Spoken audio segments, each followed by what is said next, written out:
Good morning, ladies. Here we are, still talking about Elijah and Elisha. It's all Elisha today, though, and we are going to be looking at Elisha in two different stories from 2 Kings. And the stories that we're looking at are both about women. They are both women. They are both mothers. They have a lot in common, but they also have some different circumstances and different personality traits, if you will, different approaches to their mothering and to how they respond to God. Now, I opened the classes yesterday with the question, what does a woman mean when she acknowledges she is a mama bear? It was fun to listen to the responses of the women as we talked about that term, because I think that's something that most mothers have in common, is that they are ferocious when it comes, I should say we are ferocious when it comes to battling for our children. And it's a pretty common thing. Even mothers that are maybe a little bit more reserved or a little bit more willing to let their children be independent, there still rises within us that fighting kind of innate sense that we will fight for our kids. And today we have mothers who are fighting for their kids. And I wanted us to see that before we even start, that is really apparent in both stories. So as you know, the series we've been in about Elijah and Elisha is really a beautiful way to spend some time in the Old Testament reading stories, real life historical events that happened in the lives of Elijah and Elisha as they led the nation of Israel. But to remember that both Elijah and Elisha as prophets were mouthpieces for God. The title of this series is Loud Speakers. They spoke loudly and fearlessly on behalf of God. They spoke before kings and powerful leaders. So it's been fun to read this, but more than even that, what I think we need to understand as we read through the Old Testament is the Old Testament, from start to finish, gives us glimpses of our Redeemer, Jesus Christ. We should never eliminate the Old Testament from our Bible study and our Bible reading, because the Old Testament is simply a preview, if you will, of what is to come in the New Testament. All things culminate in Jesus Christ and in what he did on planet Earth 2,000 years ago, and then ultimately what he will do when he returns yet in the future. So as we read the Old Testament, we need to read it looking for glimpses of Jesus. And that's something that I hope that you will see in our story today. Let's start with Elisha and the widow's oil. We are in 2 Kings chapter 4, verse 1. Now the wife of one of the sons of the prophets cried to Elisha, "Your servant, my husband, is dead, and you know that your servant feared the Lord, but the creditor has come to take my 2 children to be his slaves." Elisha said to her, "What shall I do for you? Tell me what you have in the house." And she said, "Your servant has nothing in the house except a jar of oil." Then he said, "Go outside, borrow vessels from all of your neighbors, empty vessels, and not too few. Then go in and shut the door behind yourself and your sons, and pour into all these vessels. And when one is full, set it aside." So she went from him and shut the door behind herself and her sons. And as she poured, they brought the vessels to her. When the vessels were full, she said to her sons, "Bring me another vessel." And he said to her, "There is not another." Then the oil stopped flowing. She came and told the man of God, and he said, "Go sell the oil and pay your debts, and you and your sons can live on the rest." Now, isn't this an interesting scenario? This woman is the widow of one of the prophets, one of the sons of the prophets. And this man has died. And so in the process of his life, he had incurred a debt. Now, we don't know anything about that, but the creditor, the one who holds the debt, has come to take her two children, her two sons, to be his slaves. Now, that was a commonplace tactic, and it was legal in that day and time, that if you couldn't pay off your debt, and in this case, the widow was responsible for her husband's debt, then they could take you or a family member, or in this case, both children, to be the slave until the debt was worked off. And so she was in a very bad situation, not just because of a debt, but because she was a widow. God loves orphans and widows. And so throughout the Old Testament and the New Testament, God defends the widows and the orphans in so many places in scriptures. They are precious to him because they're helpless. And it's really an interesting picture for us, for those of us who are not widows or orphans, is to know that God's heart is moved by those who are helpless. And I think that's something that I should remember, because I'm neither an orphan or a widow, but he is so tender towards those who come to him and plead their case because they know that they don't have a lot of resources. But widows are very precious to the Lord. And you can read a lot about how God feels about widows in the epistles of Timothy in the New Testament. As a matter of fact, there's one passage in 1 Timothy 5:3 where Paul says to Timothy to honor the widows who were truly widows. Evidently, there was a situation in that day and time where a lot of the families of the widow were not being responsible and taking care of mom. And so Paul is saying to Timothy, don't let the church take over that responsibility. You need to enforce that the children of the widow are supposed to take care of her. Now, so Elisha's solution to her situation, her dire straits, provides for her in a way that allows others to be involved in helping her. It's very important in the Old Testament that the people were made aware of their responsibility to help care for widows and orphans. The Old Testament law instructed the Israelites to not cut the corners of their fields so the poor could glean from what remained in the field. That's in Leviticus 23:22. And so the concept of what Elisha's trying to do is very important, and it's something we should pay attention to today, because welfare programs should enable the recipients to retain their dignity by doing what they can to provide for themselves. So both the widow and her sons were given work to do. And even in our salvation, which is entirely the grace of God from start to finish, it does involve us.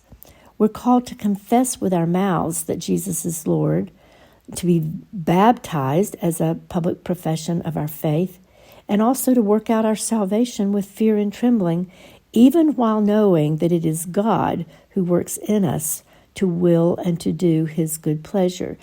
So there is participation even in our salvation. And it's important, I think, that Elisha is making sure that the widow and her sons are participating in the solution to her problem. And it's also interesting that Elisha didn't give her the entire plan all at once. He told her to go find as many jars as she could, but she didn't ask why. what am I going to do with a bunch of empty jars? I'll do it as soon as you explain why and what will happen next. No, she went to find the jars before Elisha told her what to do next. And so I think that's a really important thing for us to just stop for a moment and think about, is that God sometimes gives us commands in the scriptures that appear to us to not make much sense, especially given our cultural context that's so different from when the Bible was written. Some of his commands seem outright silly or strange or unfair or maybe even unsafe. But what is required of us when we run across a command that makes no sense to us? To obey. That is just the bottom line. To trust and obey. It reminds me of boot camp in the Army or the Marines or any of the armed forces, when a raw, fresh, new recruit comes to boot camp. There are so many things that are done to that recruit, male or female, that make absolutely no sense to them. Like shaving their heads. There's just so many things that probably make them just think, why did I do this? This is so dumb.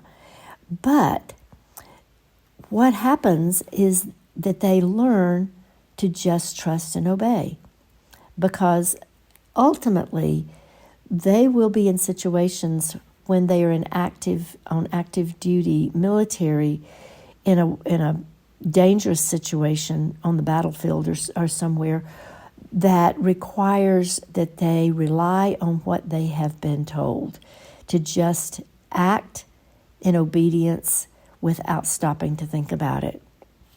And so that is so important for us as part of God's army, is that we are to obey our commander-in-chief. John 14, verse 15 says, if you love me, you will keep my commandments. So there we're told that loving God means that we obey him. And then further down in John 14, verse 21, whoever has my commandments and keeps them, it is he who loves me. And he who loves me will be loved by my Father, and I will love him, and I will manifest myself to him. I included that second verse because I just love the last part, that as I obey the one who loves me so much, he will manifest himself to me. And that is just a beautiful picture of the relationship that we have with God as we exercise childlike trust and faith in him, that he will manifest himself to me. He will reveal himself and make himself so clearly known to me in my heart as I trust and obey. A very familiar verse that we all know is Romans 8:28. We know that in all things God is going to make good come out of a situation that may seem really, really bad, and that we can trust him to work it out according to his glory and our good. That verse tells us that another reason that we need to trust and obey is that God is sovereign. He is in complete control of all events, so that his plan is never thwarted. So we trust and obey because we love him, we know he's good, we know his character, his attributes, and finally, simply because we're his servants. Just as the raw recruit is the raw recruit and he is not the sergeant, but we obey because we are his servants. He is not our servant.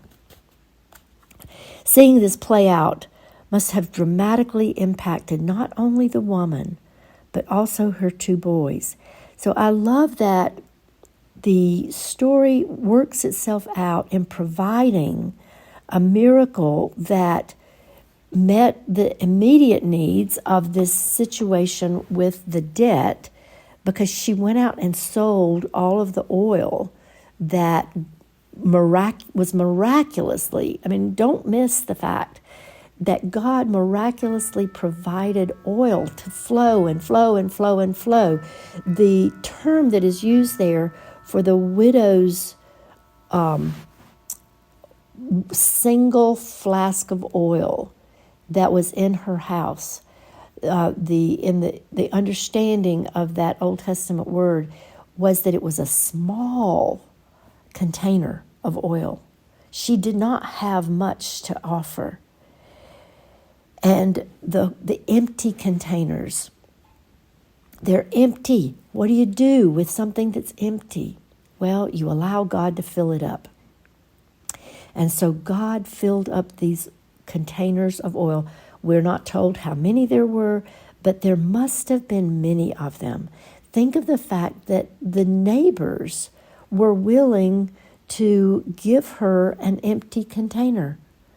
I find that remarkable, that they participated, as well as the two little sons participated in this miraculous and life-saving event. And so the God of miracles loves to do these kinds of things, but he also loves to use us in the process. If we will bring our emptiness to him, our helplessness to him, he will truly work miracles. Moving on, we have another story. Again, a story of Elisha's involvement in a woman's life.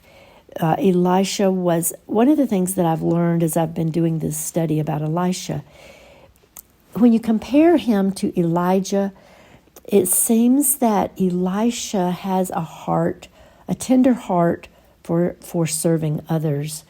And the miracles that he performs are most often miracles that serve another person, that provide for another person. Elijah did some of that, but Elijah loved big, flashy, grand, calling fire down from heaven types of miracles. And it was just maybe a difference in their temperament, but also what God was trying to accomplish through Elijah was a little bit different from what he was accomplishing through Elisha. But we see a compassionate heart in Elisha. And one more reminder from a previous lesson. Remember in the previous lesson where Elisha asked Elijah for a double portion of his spirit, and we said that God gives the Spirit without measure, and so it really wasn't about the amount. Interestingly, though, we do see that the miracles that are recorded that Elijah did, a certain number of miracles, is doubled in Elisha's ministry. He does a double number of miracles. All right, so let's look at this story. It's quite lengthy. One day Elisha went on to Shunem, where a wealthy woman lived, who urged him to eat some food. So whenever he passed that way, he would turn in there to eat food. And she said to her husband, "Now I know that this is a holy man of God who is continually passing our way. Let us make a small room on the roof with walls and put there for him a bed, a table, a chair, and a lamp, so that whenever he comes to us, he can go in there." One day he came, and he turned into the chamber and rested there. And he said to Gehazi his servant, "Call this Shunammite." When he had called her, she stood before him, and he said to him, "Say now to her, 'See, you have taken all this trouble for us. What is to be done for you? Would you have a word spoken on your behalf to the king or the commander of the army?" And she answered, "I dwell among my own people." And he said, "What then is to be done for her?" Gehazi answered, "Well, she has no son, and her husband is very old." He said, "Call her." And when he had called her, she stood in the doorway, and he said, "At this season, about this time next year, you shall embrace a son." And she said, "No, my lord, O man of God, do not lie to your servant." But the woman did conceive, and she bore a son about that time the following spring, as Elisha had said to her. Now, let's describe this couple. Unlike our first woman, this one is still married. Well, sort of. Well, no, she is married. It's just that her husband is much, much older than her.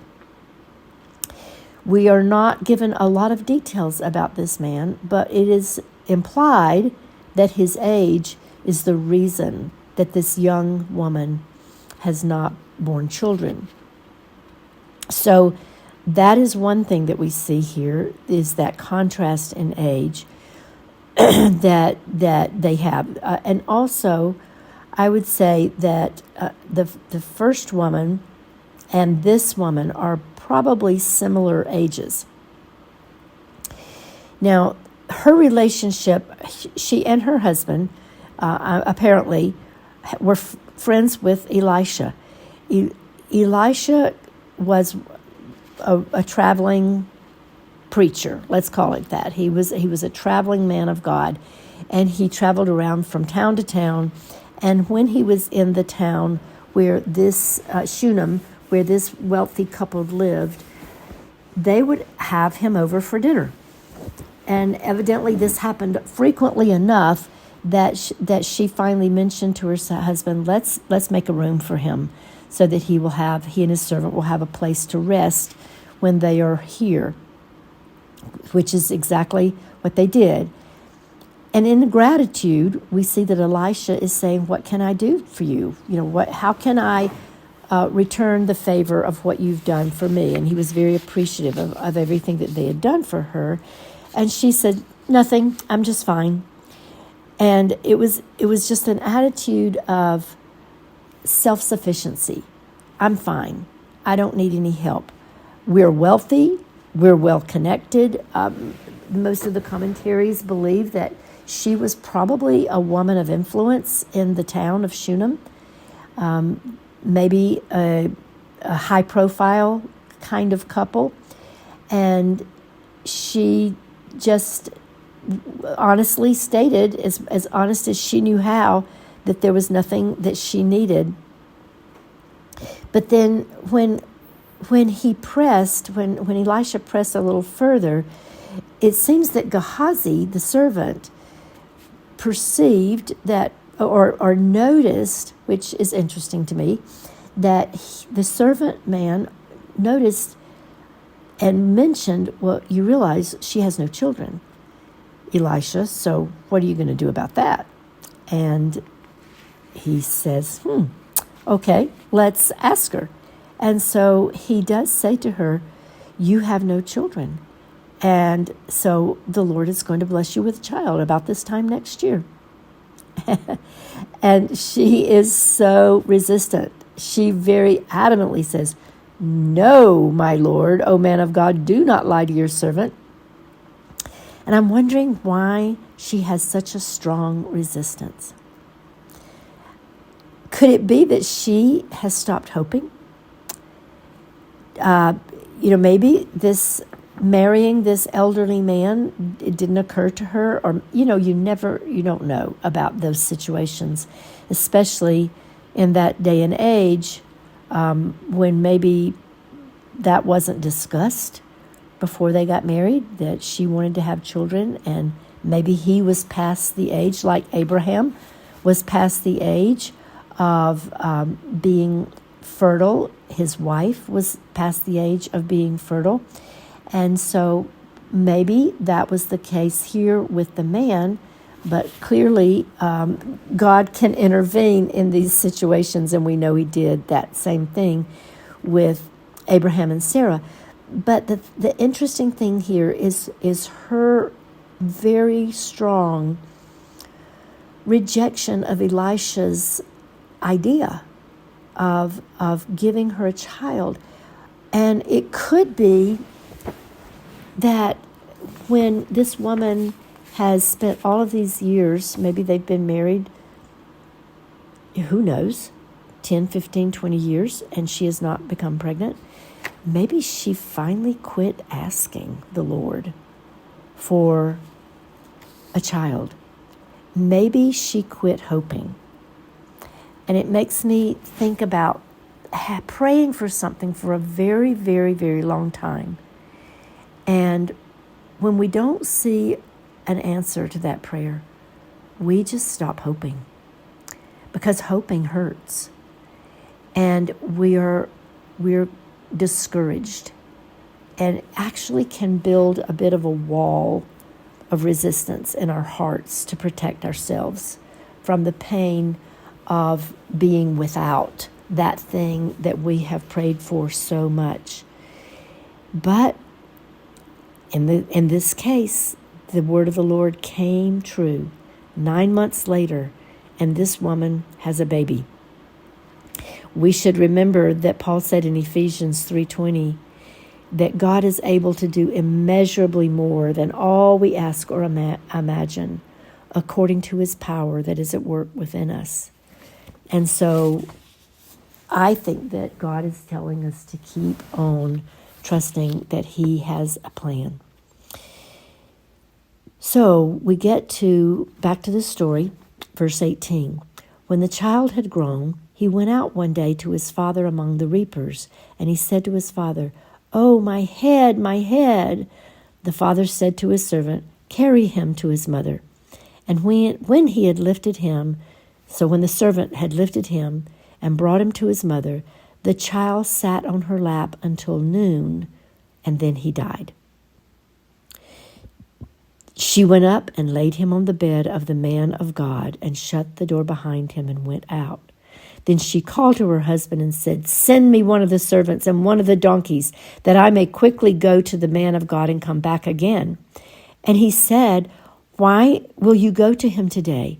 It is neither new moon nor Sabbath." And she said, "All is well." Then she saddled the donkey, and she said to her servant, "Urge the animal on. Do not slacken the pace for me unless I tell you." So she set out and came to the man of God at Mount Carmel. I'm just going to make one little quick comment here about the husband. The husband, yes, he is elderly, but he is out in the field among the reapers. So, he's not dead yet. He's still in the land of the living. And it's interesting to me that this child went to his father and complained about his headache. I don't know why he didn't go to mother first, but his head is hurting very, very badly. And the father gives instruction to a servant to carry the child to the mother. And so that's exactly what happened. But then she comes out to her husband and says, "Send me one of the servants," etc., because she wants to quickly go find Elisha. And he says, "What's the hurry? Why do you need to go to see him today? It's not a time for a religious holiday. What is the big deal?" Well, she didn't tell him what the deal was. She simply saddled up the donkey and said, "Hit it, let's go." Now, they traveled probably 18 miles on a donkey as fast as they could, which I find kind of remarkable, to travel 18 miles on a donkey. But she is desperate.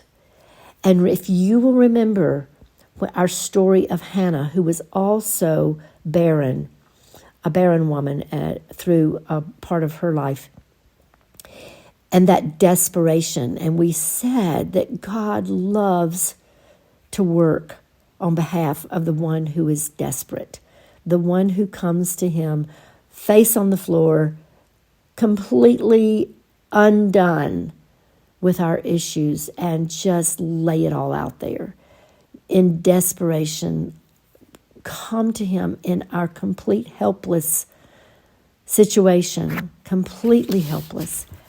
Come to him because he responds so beautifully to those who are helpless. That is the mindset that he has for trusting and obeying. Back to our story, picking up in the middle of 25. When the man of God saw her coming, he said to his servant Gehazi, "Look, there is the Shunammite. Run at once and meet her and say to her, 'Is all well with you? Is all well with your husband? Is all well with the child?' And she answered, 'All is well.' And when she came actually to the mountain, on Mount Carmel, the man of God, she caught hold of his feet. Gehazi came to push her away, but the man of God said, "Leave her alone, for she is in bitter distress, and the Lord has hidden it from me and has not told me what it is." Then she said, "Did I ask my Lord for a son? Did I say, 'Do not deceive me'?" He said to Gehazi, "Tie up your garment and take my staff in your hand and go. If you meet anyone, do not greet him, do not slow down, do not reply, and lay my staff on the face of the child." Then the mother of the child said, "As the Lord lives and as you yourself live, I will not leave you." So he arose and followed her. Gehazi went on ahead and laid the staff on the face of the child, but there was no sound or sign of life. Therefore he returned to meet Elisha and told him, "The child has not awakened." Stopping right there just for a brief comment about this woman. Here she is again expressing her desperate situation. In bitter distress, she's crying out as she is on her face, holding on to Elisha's feet. In other words, she has bowed down completely onto the ground, holding on to Elisha's feet in desperation for his help and for his intervention. In other words, don't see Elisha as a man. See Elisha as a man of God, the one who has been symbolic to her of how she communicates with God. So picture this as a woman grabbing hold of the feet of God, grabbing hold of his ankles, grabbing hold of his legs to get him to move on her behalf. It is such a posture of what's going, as a physical posture of what is going on in her heart, that she is in desperate need of intervention from God. So the child the child died on her lap earlier in the day. And so now it's mid-afternoon maybe, and the child has been dead all that time. Verse 32, when Elisha came into the house, he saw the child laying on his bed. So he went in and shut the door behind the two of them and prayed to the Lord. Then he went up and lay on the child, putting his mouth on the child's mouth, his eyes on his eyes, and his hands on his hands. And as he stretched himself upon him, the flesh of the child became warm. Then he got up again and walked once back and forth in the house, and went up and stretched himself upon him. The child sneezed 7 times, and the child opened his eyes. Then he summoned Gehazi and said, "Call this Shunammite woman." So he called her, and when she came to him, he said, "Pick up your son." She came and fell at his feet, bowing to the ground. Then she picked up her son and went out. Wow. It's a very, very moving picture of what is going on, what is happening as this miracle takes place. But there are a few things that I want you to see in the restoration of this child's life, but mostly in the faith of this woman. We need to understand that our faith does not grow as much in times of ease than it does in times of the storm. When things are desperate, our faith grows because we are at the end of ourselves and we're clinging to God with all we've got. Our faith grows because my dependence on Him grows. Hearing great sermons, having great quiet times, going to a Bible study, those things don't make our faith grow. These things do inform our faith, and it gives us truths about faith, but faith actually grows in the trenches. It's there where we make the choice to take God at His word and stand on His word. remember that Romans 8:28 talks about the sovereignty of God. We've got to have that information. Yes, we need to have that information in our hearts, in our minds, the character and the nature of God before we get to the trenches.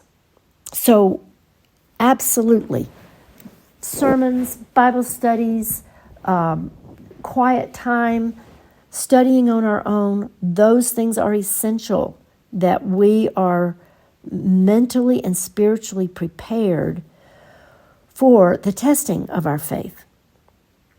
But the trenches is where the faith that faith muscle grows and gets stronger.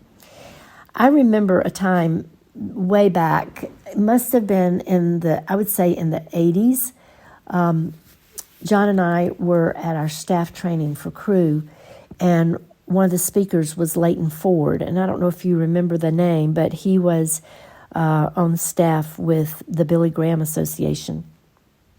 He and his wife, he was telling the story of his wife, Betty, and he were at their son's track meet at a previous time, and their son collapsed on the track. And the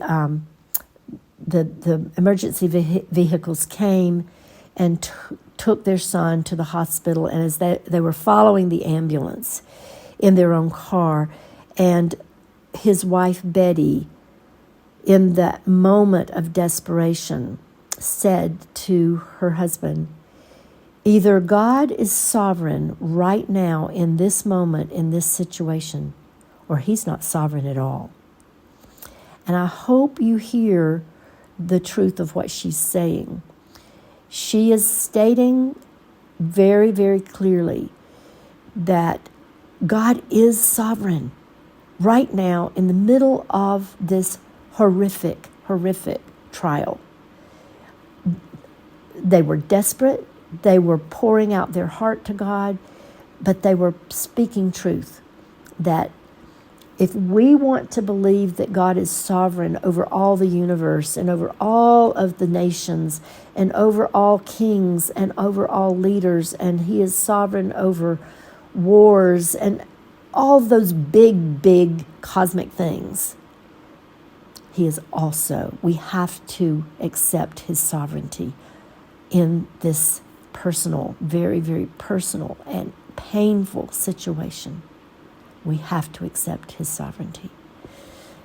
And interestingly, that young man did pass away. His heart had burst. And so I think it's really critical that we wrestle with this issue of the sovereignty of God before we get to those situations. And obviously, this woman had wrestled it out and had settled in her heart that, yes, God is sovereign. He's sovereign in the big things, and he's sovereign in this thing right now that is really big to me, but nobody else probably cares like we care. But it's one of those facts about God that we must struggle with. But once we settle it in our minds and hearts, it's one of the richest things about our faith. It brings us so much peace. Another thing we see about our faith growing is that the activity involved in our circumstances is important. Hebrews 11, that wonderful chapter about the hall of faith, all the people in the Old Testament who acted by faith. The point is, they acted. When their circumstances were desperate, they acted.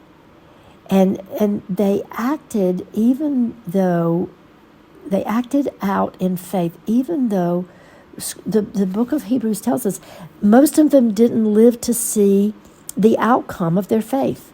Most of them died before seeing the promises fulfilled that they were actively trusting God to work out. They acted. They did what they were told to do regardless of not seeing the situation. And one of the ones that is mentioned there, as I said earlier, was Abraham and Sarah, how they acted by faith before getting that miracle child. And before, when God told Abraham to sacrifice this child, Isaac, he acted. He says, you know what? God can bring him back because God's made a promise that he's going to do thus and so through this child. So he acted. Another thing we need to know about faith and trusting God in the trenches is that God does not help those who help themselves. He helps those who depend on him with a desperate dependence and follow him in obedience.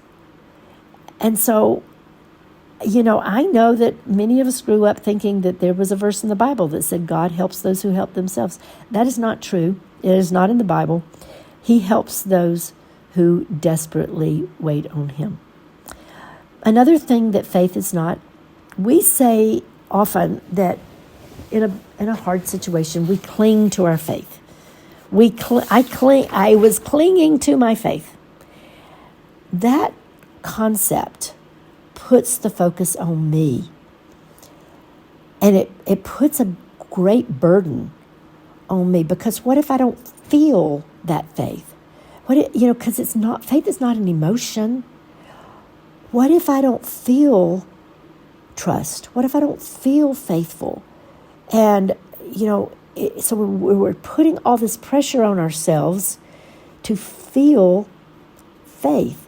I want you to see a passage of Scripture that we're all very, very familiar with. It's the passage where Jesus is in the Garden of Gethsemane with the disciples, and he asks them to watch and pray while he goes a little further on, deeper into the garden, to pray.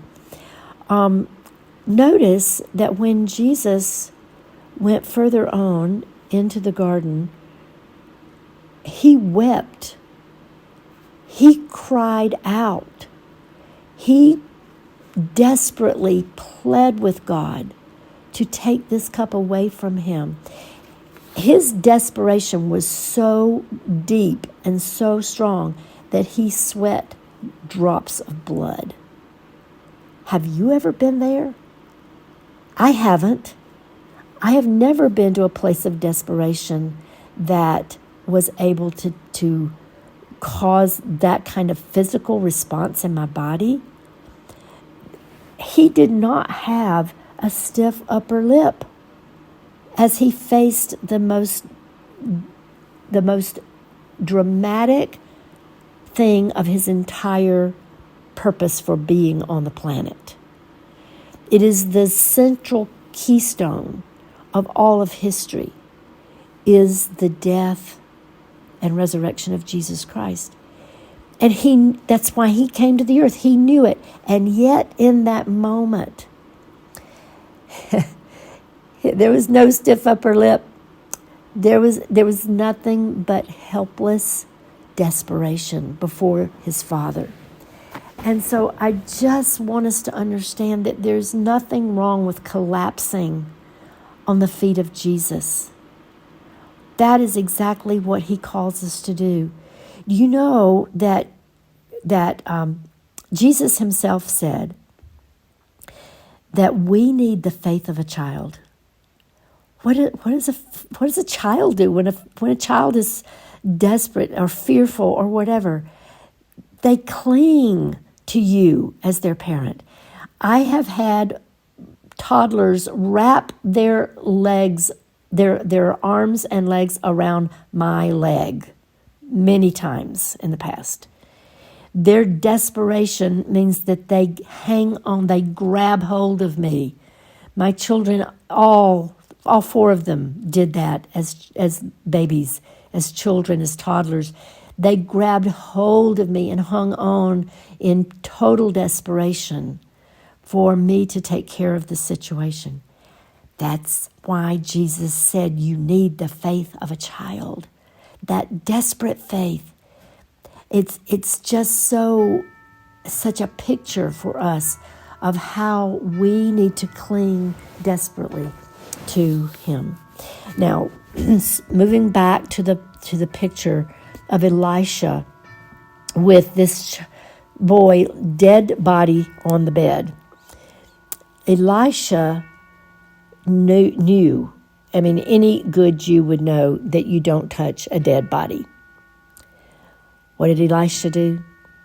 He scrunched himself up, stretched himself out. I don't know what it looked like, but he completely defiled his body by laying himself across this child.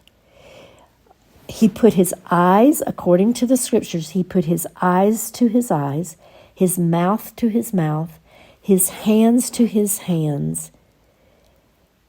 And what is that picture? Remember I said in the beginning we need to look for pictures of Jesus? It's a picture of Jesus on the cross. Isaiah 53 tells us that God placed the iniquity of us all on Jesus. So picture us with Jesus on the cross. That Jesus, not with Jesus, we were not with Jesus on the cross, but when Jesus is stretched out on the cross, picture him being defiled, that perfect man of God, being defiled by my sin, by the sins of my eyes. What have my eyes seen in my lifetime? What have I looked at that has defiled these eyes, sinful eyes, that defiled Jesus on the cross? What has my mouth said that has defiled Jesus on the cross? What have my hands done that defiled Jesus' hands on the cross? It was my iniquities, my nastiness that was on Jesus on the cross. But guys, you gotta understand that this is the picture again, this defiling of Elisha. He defiled himself in order to bring life back into that child, just as Jesus defiled himself in order to bring righteousness into a sinful person like me. We get his righteousness, his holiness, because he allowed himself to be defiled by me. 2 Corinthians 5:21 says, "For our sake God made Jesus to be sin, who knew no sin, so that in Jesus we might become the righteousness of God." This is an incredible exchange. Everything Jesus did with his hands, everything Jesus said, all those things that God sees when he looks at me, they're mine. Do we deserve that? No, not at all. But it is, again, an Old Testament picture of a New Testament reality that God the Father sent his Son to be defiled by me, by my sin, by my nastiness, in order that I could receive his righteousness. What a trade! What a redemption! What a beautiful, beautiful exchange! Thank you, Father, for doing that for us. Thank you, ladies, for listening.